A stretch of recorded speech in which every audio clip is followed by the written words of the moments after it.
magkakamali mamaya sa report natin. May uupo sa briefing natin. Sino? Hi guys! Paano kayo nakakita ng multo?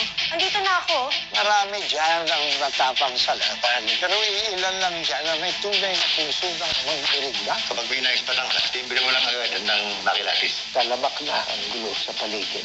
At minsan, ang mga kriminal ay kasabwat na rin ang mga taong nakaupo sa pwesto. Malaki ang mawawala sa atin kapag nag-iba ang ginto ang lupa. Alam ko may kasunduan tayo ng mga pulis, pero wag lang tayong pag-iisipan na isahan tayo. Kahit pulis sila, Hindi ko sila palalagpasin. Kaya nandito ang inis para tulungan linisin ang bansa natin. Kailangan natin ng isang taong buo ang loob. Magaling makipaglaban o walang takot at may integridad. Pakita namin sa iyo ang pusay, lakas at galing.